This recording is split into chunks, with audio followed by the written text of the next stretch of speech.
بداية بنشكر زميلتنا عايدة يوسف على التقرير اللي عملته، حقيقي تقرير مهم جدا. شفنا قد ايه ان الناس ما عندهاش دراية كفاية باستخدام الموبايل وقت الشحن، مش المفروض يكون.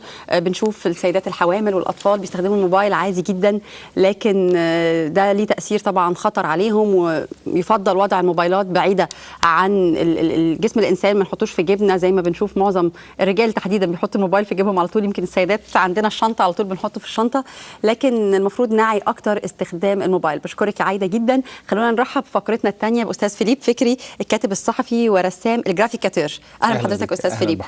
للي اول مره يسمع مصطلح رسام الجرافيكاتير، يا ريت تعرفنا بالمصطلح ده. الجرافيكاتير هو فن السحدث، يعني حاجه انا ابتكرتها من حوالي 5 سنين، عباره عن استخدام الكمبيوتر في رسم كاريكاتير. انا اوريدي برسم كاريكاتير، وابتديت استخدم الجرافيك، برامج الجرافيك المعروفه في الشغل اللي انا بعمله، فابتدى يطلع شكل لطيف كده، ابتدينا ننشره. احنا واخدين دايما ان الكاريكاتير بيكون رسم حر. بالظبط. هو ده الجديد، يعني هو تطور للكاريكاتير بشكل يعني تكنولوجي يواكب العصر. ابتدينا ننشره، وابتدى الحمد لله يبقى له شغل كويس يعني. طيب هايل. خلينا طيب النهارده نبتدي بشكل مختلف. احنا متعودين دايما في فقرتنا بنبتدي بالاخبار على طول، بس بدل حضرتك معانا لازم نبتدي بالكاريكاتير. اول كاريكاتير معانا النهارده من جريده الشروق. كاريكاتير يمكن انتوا شايفينه قدامكم دلوقتي، مكتوب على الجنب: حزب الحريه والعداله يهدد بالنزول للشارع في حاله فوز الفريق شفيق، ومرسوم صوره شخص ما وبيقول انا او الفوضى. استاذ فيليب، عايزين نعلق على الكاريكاتير ده. هو ده للفنان الجميل السائر عمرو السليم. يعني انا اعتقد الشخص ده هو المقصود به الدكتور محمد مرسي. تمام. انا والفوضى دي الجمله الشهيره للرئيس السابق، اللي بقت تستخدم دلوقتي في اي حاله اعتراض. لان قبليها كنا شفنا حازم ابو اسماعيل كان يعني شبه بيقول نفس الجمله، انا او الفوضى. النهارده مرسي يمكن ما بيكونش بيقولها صراحه، لكن بتتنفذ. يعني لو انا خرجت من السباق هوريكم بقى انا هعمل ايه. بالظبط، هو الاداء والافعال بتقول كده. يعني النهارده الدكتور مرسي بيقول انا لو نجحت في الانتخابات فدي هتبقى إرادة الشعب ودي الديمقراطية، لو ما نجحتش هيبقى في تزوير وهننزل التحرير. هنا التناقض، يعني اشمعنى لو نجحت تبقى دي الديمقراطية ودي الانتخابات وده حاجة جميلة وحاجة حلوة، لو ما نجحتش يبقى عندنا مشكلة وهننزل التحرير. القائل فيها لخفيها. أنا أو الفوضى. ده كان أول كاريكاتير معانا. تاني كاريكاتير معانا من جريدة المصري اليوم. الكاريكاتير مكتوب بعد الامتحان الثانويه العامه، مكتوب بعد الامتحان: ياه نسيت اكتب في ورقه الاجابه يسقط حكم العسكر. من الواضح ان انا افسد ورقه الانتخاب بتاعتي، او فكره يسقط حكم العسكر. الفكره دي مستحوذه على فكر الناس حتى في الثانويه العامه. يعني هو هنا قصده ان هو يعني اعتقد انه يسقط ورقه الامتحان ان هو يكتب فيها حاجه مخالفه للمفروض يكتب، ولا هو كان يقصد حاجه ثانيه؟ لا، هو ممكن اتجاهين. الاتجاه الاول ان في نسبه كبيره من المقاطعين في الانتخابات بيفكروا او متفقين ان هم يخشوا يكتبوا يسقط حكم العسكر. ومعظمهم من الشباب اللي هو مش راضي على نتيجة الجولة الأولى من الانتخابات، فده تعليق عليها. يعني تواكب طبعا امتحانات الثانوية العامة اللي شغالة. وتعليق تاني، ما أعتقد أن التسييس للأمور أن كلنا بقينا شباب وصغيرين وكبار بنتكلم في السياسة وبنتكلم في كل بيت بقى فيه السياسة، فبقى الفكرة موجودة في كل حاجة حتى في الامتحانات يعني. يعني مسيطرة على تفكيرنا حتى في الامتحان، ان الطلبة نسيوا يكتبوها، المفروض كانوا يكتبوها. طبعا. طيب ثالث تعليق معانا النهارده، او ثالث كاريكاتير معانا من جريدة اليوم السابع. كاريكاتير زي ما حضراتكم شايفينه، واحد قاعد وبيقول مفيش بنزين، واللي يقول للتاني يبقى جاسوس. أزمة البنزين وتناولها بهذا الشكل في الكاريكاتير. برضو يعني اللي عامل الكاريكاتير ده حد شاطر جدا، ان هو رمى فكرة أزمة البنزين ومعاها فكرة التخوين اللي موجودة برضو بقت للأسف متداولة بشكل أصبح عادي. إن الكل بيخون بعضه، الكل يعني بيستشعر في التاني إنه خاين وإنه جاسوس وإنه عميل وهكذا. فهو رمى القضيتين في كاريكاتير واحد، ودي حاجة تحسب له يعني. هو يمكن أزمة البنزين دي يعني أنا أعتقد أن من أولى الحاجات المفروض اللي يفكر فيها الرئيس القادم سواء كان دكتور مرسي أو الفريق شفيق، يعني حل جذري لأزمة البنزين، علشان يعني أزمة كبيرة جدا. طبعا أزمة البنزين يعقبها أزمة البوتاجاز، معها أزمة رغيف العيش، في قضايا كبيرة وقضايا يعني مصيرية في البلد، هي دي فعلا اللي الشعب هيحس فيها بفرق لما يمسك رئيس جمهورية يحل مشاكل البنزين، مشاكل أزمة البوتاجاز، مشكلة العيش، مشكلة الأمن، مشكلة الزبالة اللي مالية الشوارع. متهيألي دول 5 محاور رئيسيين المفروض يعني يبتدي بيهم أي رئيس عشان خاطر يقدر فعلا يوصل للشارع يقول لهم أنا لامس مشاكلكم. على الأقل بالظبط إنه يحس الناس إن أنا موجود وإن أنا عملت حاجة وإن في فرق. يعني قبل ما أنا أجي كانت الدنيا عاملة إزاي وأنا لما جيت عملت إزاي. فطبعا دي يعني مهمة جدا إذا الأزمات دي غير مفتعلة. تمام. وكانت مفتعلة ده شيء آخر. ده موضوع. طيب نرجع بقى للأخبار الثقيلة والأخبار الرئيسية اللي بتكون معانا كل يوم. أول خبر معانا من جريدة الجمهورية، والخبر بيقول ميلاد صعب للتأسيسية بسبب خلاف القوى السياسية. نفس الخبر كتبت عنه جريدة الشروق. الخبر بيقول التأسيسية تعبر نفق الاختلاف، اجتماع يوم وليلة ينتهي بالاتفاق مع المرشحين. كمان خبر من جريدة المصري اليوم، احنا شايفين خبر الشروق قدامنا اهو، مكتوب فيه كمان تشريعية الشعب توافق على مشروع القانون. تقريبا كل الجرايد بتتكلم طبعا عن اجتماع التأسيسية. جريدة المصري اليوم كمان كتبت عن الموضوع التأسيسية تشق طريقها رغم الانسحابات، وهنحط خط تحت رغم الانسحابات دي وهنتكلم عنها بالتفصيل بس بعد ما نسرد كل الأخبار. اليوم السابع برضو كتبت عن الموضوع وقالت الشعب يوافق على قانون التأسيسية. الخبر قدامنا الشعب يوافق على قانون التأسيسية. وآخر خبر اتكلم عن الموضوع دوت، وآخر جريدة اتكلمت عن الموضوع ده جريدة الأهرام، الشعب يتجه لإقرار قانون التأسيسية وانتخاب أعضائها 100 اليوم. مشكلة التأسيسية يعني هنتكلم فيها من كذا محور أو من كذا جانب. خلينا نتكلم عن أول حاجة الأحزاب اللي انسحبت من التأسيسية. انسحبت ليه؟ وفكرها هي وضحت فكرها وقالوا يعني هم طلعوا بمؤتمرات صحفية وقالوا احنا ليه انسحبنا، لكن انسحابهم ده هيأثر ازاي على التأسيسية؟ هي الفكرة عبثية جدا. يعني اللي بيعمله النهاردة حزب الحرية والعدالة اللي هو القائم بأعمال مجلس الشعب بيضيف مهزلة جديدة للمهازل اللي تعودنا عليها يعني من ساعة ما يعني ما جه مجلس الشعب، وفي أحداث كده فيها الاستئثار والتكويش يعني فرض السيطرة.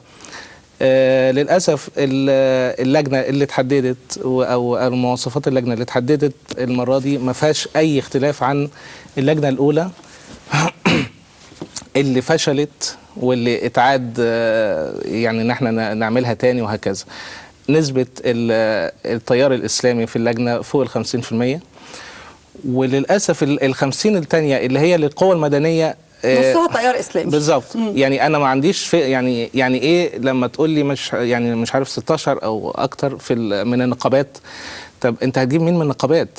معظمهم اخوان مسلمين. بالظبط. ما الاخوان المسلمين هم شطار قوي ان هم يبقوا موجودين في كل مكان، في كل هيئه وفي كل نقابه وفي كل وزاره. يعني هم عرفوا ينتشروا كويس قوي. فلما تقول لي قوه مدنيه وهتجيب لي من النقابات، ما انت هتجيب لي اخوان مسلمين، هتجيب لي من هيئات ايه، هتجيب لي اخوان مسلمين. وحتى من ضمن الاسامي المسيحيه اللي طرحت نائب رئيس حزب الاخوان المسلمين اللي هو المسيحي رئيس حزب الحريه والعداله يعني. فالموضوع في استئثار بالسلطه بشكل بقى فج، يعني بشكل المفروض ما مستفز جدا. فالاحزاب المحترمه اللي فعلا عايزه مصلحه البلد ابدوا اعتراضهم وقرروا الانسحاب من المهزله دي.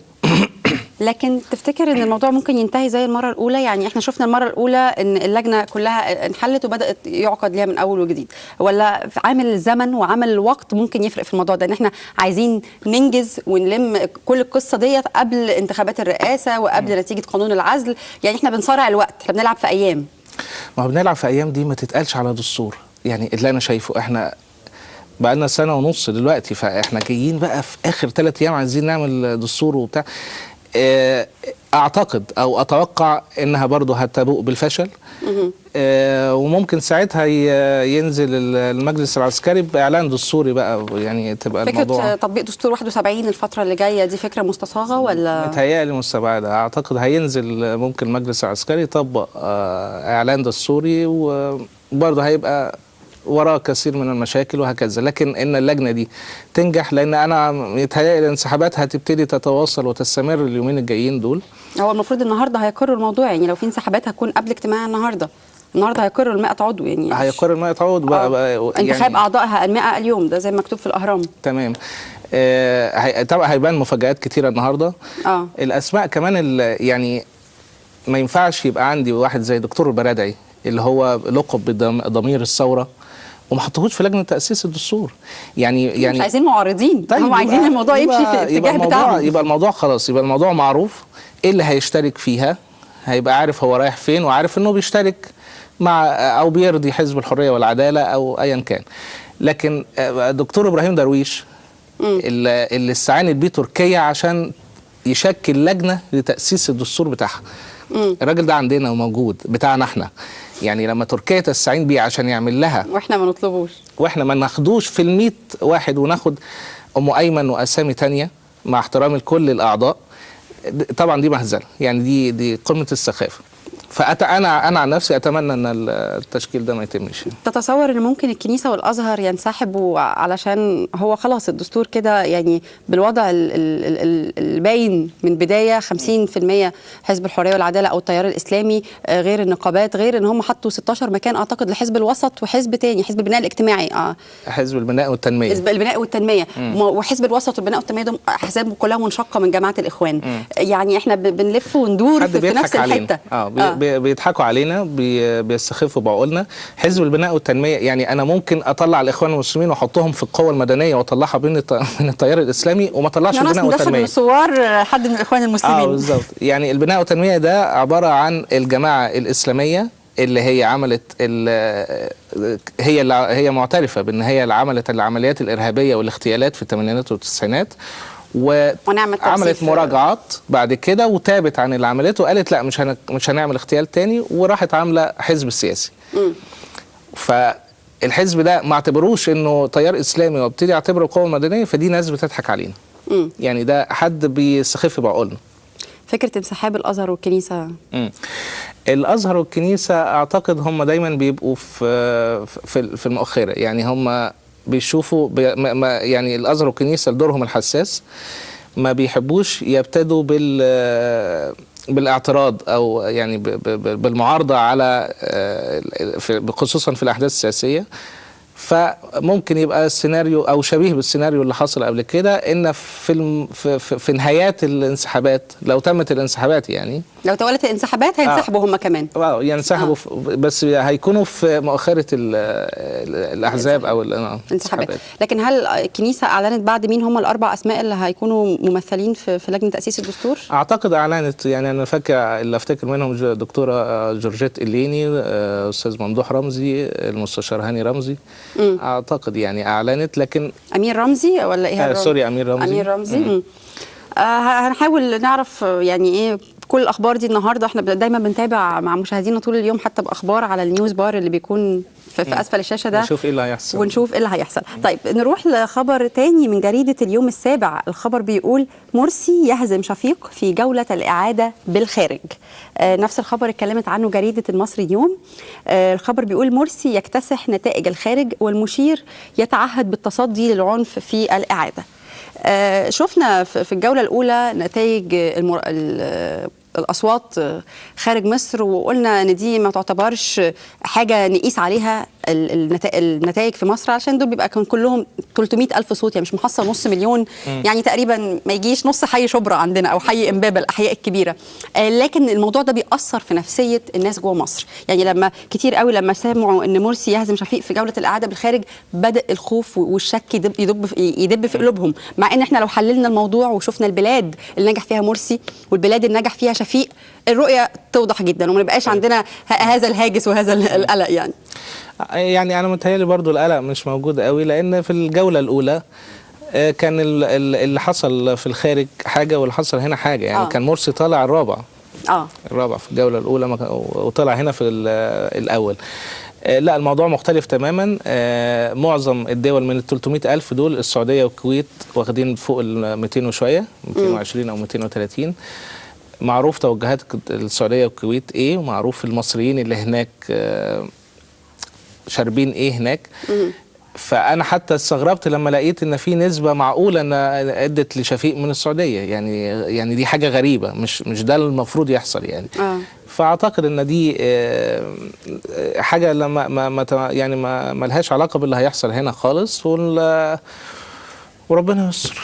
تفتكر الدول الأوروبية، يعني معظم الدول الأوروبية كان فيها اكتساح للفريق شفيق عن دكتور مرسي ما عدا ألمانيا وإنجلترا. يعني يمكن بعض الأخبار امبارح كانت بتقول إن ألمانيا وإنجلترا فيها جاليات مصرية إسلامية كبيرة جدا، فبالتالي هي اللي أدت لفوز مرسي عن شفيق في الدول دي، مع إن المفروض دول يعني متحضرة أو المصريين اللي في ألمانيا وفي إنجلترا من أكبر الدول الأوروبية يكون رؤيتهم للموضوع بشكل مختلف. إنجلترا تحديدا لا، لأن انجلترا زي ما معروف ما فيش علاقات، ما فيش انتربول بيننا وبينها، فهي معقل لمعظم الطيارات الإرهابية اللي كانت موجودة هنا.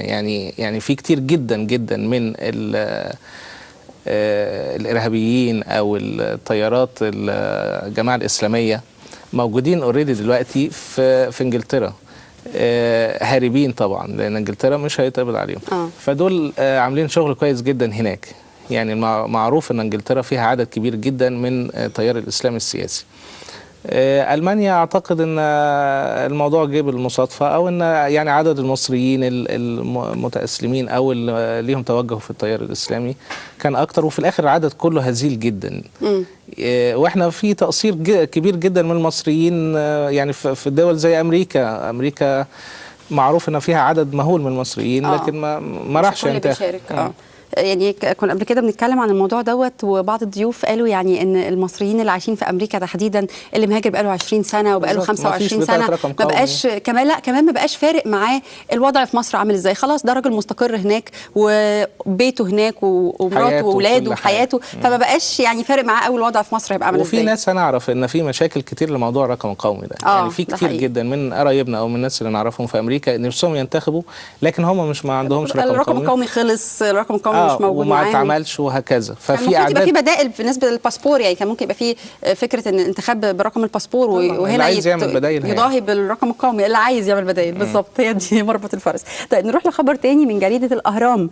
الخبر بيقول وزاره التعليم تعترف بتصوير ورقه امتحان اللغه الانجليزيه، تفتيش طلاب ذاتيا لمنع دخول المحمول الى لجان الثانويه العامه.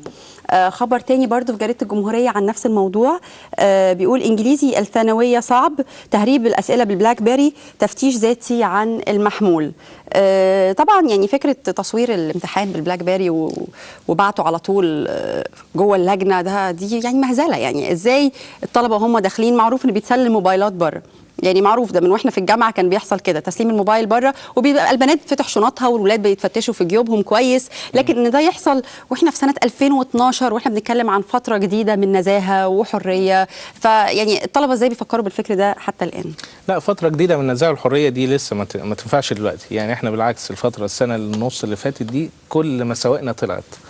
فما شفناش لسه فترة النزاهة. يعني خلاص الفرصة اللي كان ممكن نخش فيها في المرحلة دي، في مرحلة النزاهة والشفافية وان احنا فعلا نتقدم وان نعمل حاجة للبلد، الفرصة دي ضاعت. كانت المفروض بعد الثورة على طول. لكن بالنسبة للامتحانات انا شايف الموضوع برضو طبيعي شوية، لان كل سنة بيحصل اشكال جديده وابتكارات. هو بيحصل كل سنه تسريب للامتحان قبل الامتحان حقيقي، دلوقتي بيتسرب والامتحان شغال. الله ينور عليك. يعني انا شايف ده انجاز. يعني اللي قبل كده طبعا الامتحان بيتسرب متاخر في وقته غير اللي كان بيتسرب قبل، يعني قبل الامتحان نفسه. غير ان كل حاجه فيها تطور. يعني فالغش ليه ما يبقاش فيه تطور؟ يعني فتره يملؤها الغش. لازم نستغل التكنولوجيا في الغش طبعا.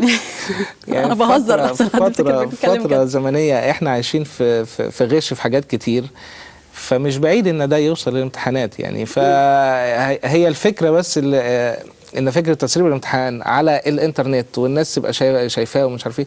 وبرده في احدى القرى يعني اتعمل زي موقف فيلم الليمبي اللي هو عربيه وفيها ميكروفون اجابه السؤال الاول يا ولا والحاجات دي اتعملت أيوه. بالشكل ده فعلا. قريه اسمها لا مش فاكر، مش متذكرها، بس اتعمل بنفس التفصيل اللي هو بيملوا الإجابة في ميكروفون في عربية سوزوكي كده. فالموضوع ده فكر قديم مع يعني. ان الكل بيشيد حقيقي بتأمين اللجان والجيش اللي موجود بشكل مكثف، يمكن مش في امتحانات الثانويه عامه بس، يمكن في الجامعات يعني. كان لا بيقولوا ان مثلا عند جامعه عين شمس انا كنت معديه شايفه مدرعات بكميه غير طبيعيه واقفه ودبابات دول بيأمنوا الشارع، ما بيأمنوش اللجان يعني. ده بيأمن ان ما يخرجوش حد من الجامعه يعملوا اعتصامات او مظاهرات او هكذا. كانوا امنوا البلد يعني انت يعني متهيألي هيسيبوا عشان جامعه عين شمس عند محيط وزاره الدفاع فالموقف مختلف. الموضوع مختلف. لكن ممكن يعني كانوا امنوا الشوارع، امنوا البلد، امنوا الانفلات الامني اللي حاصل. هو مش هيفرق معاهم الامتحانات يعني، اللي يغش يغش. لكن اللي حصل على موضوع الموبايل او فكره استخدام البلاك بيري، لان فكره ابتكار في الغش يعني، زي ما بيحصل في اي حاجه ابتكار. هنا ابتكروا في الغش. هو الموضوع عشان شيق شويه فواخد مساحه كويسه في الصحف. في كمان يعني موضوع كان امبارح اعتقد سمعته ان في طالب اصيب في لجنه بطلق ناري، كنت سمعته في الراديو وانا ماشيه، بس مش عارفه مدى صحه الخبر. هو كان مكتوب في الاهرام امبارح ان اصيب طالب في دراعه بطلق ناري، فحتى كان بيتساءلوا هل الطلق الناري ده يعني من داخل اللجنه ولا من خارج اللجنه. احنا معانا فقره عن الثانويه العامه في الاخر النهارده، فهنحاول نتكلم فيها عن الحاجات دي. نحاول ندعي لهم يعني، نحاول ندعي لهم يعدوا اليومين دول على خير. طيب اخر خبر معانا النهارده من جريده اليوم السابع، والخبر بيقول ونيس يتقدم الصفوف في اجتماع اللجنه العامه بالشعب. والخبر كمان بيقول تحريات المباحث، الفتاه لا تمت بصله قرابه للنائب. يعني حاجه هايله جدا ان النائب المدان والصور بتاعته والفيديو ملأ اليوتيوب وملأ الفيسبوك وكل حاجه، بقى هو اللي بيتقدم الصفوف في اجتماع اللجنه العامه. يعني اكن ان الدنيا دي كلها بتتكلم في حاجه وهو عنده ثقه وبيتقدم المسيره، ما عندوش اي مشكله. إن لم تستحي فافعل ما شئت. هي الفكرة إن الناس دي بتبقى عندها بارانويا، خصوصا اللي بيتسلح بسلاح الدين يعني البلكيمي قبل كده اللي هو حادث مشابه جدا لونيس، كان في إحدى البرامج بيتكلم في برنامج الحقيقة، والإبراشي بيسألوا عن حقيقة زواجه بمطربة وراقصة اللي هي سما دي. فطلع فيهم طبعا جامد جدا وقال انا رمز من رموز الاسلام، ومش المفروض ان يتقال عليا الكلام ده، واللي بيقول عليا كده ده كافر. فهي الفكره، انا اربأ بالاسلام وبالمسيحيه وباي دين ان ينتمي اليه واحد ويتكلم على نفسه ان هو رمز. انت بالدين الاسلام مين عينك رمز من رموز الاسلام؟ ولما تكون رمز بالرموز ده بعد الفضيحه يعني، انت عامل جريمه وبتقول انا رمز من رموز الاسلام، فانت كده اللي بتقوله ده يدينك بشكل رهيب. فالناس دي مش عارفه، هي يعني هم فعلا عندهم انفصام في الشخصيه وعندهم بارانويا، حاسين الفتره دي ان دي هم نجوم المرحله الحاليه يعني، فبالتالي ما حدش هيقدر يكلمهم. كنا بنعيب على المجلس القديم بكده، ان كنا شايفين ان اعضاء الوطني اللي فيه ان هم شايفين ان هم محصنين، وبنتكلم عن حصانه الناس، حتى مش حصانتهم سياسيا فقط، لان هم حتى ما حدش اخبار زي كده ما تنشرش عنهم. دلوقتي احنا بنشوف اكتر من اللي كنا بنشوفه في المجلس القديم طبعا، لان دلوقتي في بيرميشن او في تصريح من ربنا يعني. طالما دخلت ان انا ابقى عندي التصريح ده من ربنا، فاقدر اتكلم باي شكل، اقدر ان انا ادين اي حد باستخدام الدين وباستخدام اسم الله، لان زي الفتاوي اللي بتطلع دلوقتي كل يوم ان اللي مش هينتخب مرسي كافر. يعني فتاوي دي على مزاجه بالشكل ده. هم كفروا اللي مش هينتخب مرسي، وكفروا ان اللي هيروح يبطل صوته برضه كافر، وان اللي هيمتنع عن التصويت برضه كافر، واللي يعني كل حاجه اللي هي في الاخر تصب في مصلحه واحده اللي هو فوز الدكتور مرسي. الشيخ القرضاوي امبارح عمل فتوى انه ما عندوش مانع من اللي بيوزع زيت وسكر والحاجات دي، ما فيش مشاكل ان انت تاخدها. اوكي، لكن المشكله ان انت تاخدها عشان تروح يعني، حللها كده بشكل ما عشان تروح تدفع ثمنها في الانتخابات. لا، دي حاجة ودي حاجه بيوزع زيت وسكر ليه اصلا باسم الانتخابات يعني هو كمان احنا وصلنا ان احنا نحلل الرشوه. الفتوى عماله تزيد، عماله يعني خلاص طالما املك ان انا اقول فتوى فبقولها علشان مصلحتي وعشان اعرف اظبط الفتره الجايه ليا ازاي. فالموضوع طبعا يعني فونيس ربنا معاه لان كل الادله ضده.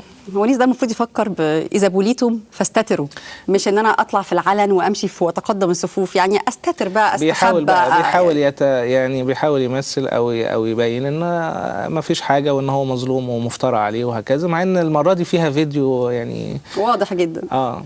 استاذ فيليب فكري، الكاتب الصحفي ورسام الجرافيكاتور، بشكرك جدا على وجودك معانا النهارده. اشكر حضرتك، ميرسي جدا. ميرسي جدا ليك. اشكرك. مشاهدينا، انتهت فقرتنا الثانيه. معانا بعد شويه على طول مع الناس دي فقره زي ما بنقول دايما منكم واليكم، تقدروا تتصلوا بينا على الهواء مباشره. احنا يمكن مركزين ان احنا نتكلم عن الثانويه العامه، لكن لو حابب ان هو يشاركنا باي مشكله او اي قضيه ثانيه، الحاجات دي بتكون يعني يمكن ما بنحللهاش تحليل دقيق، لكن بتكون زي تفتيح ابواب لموضوع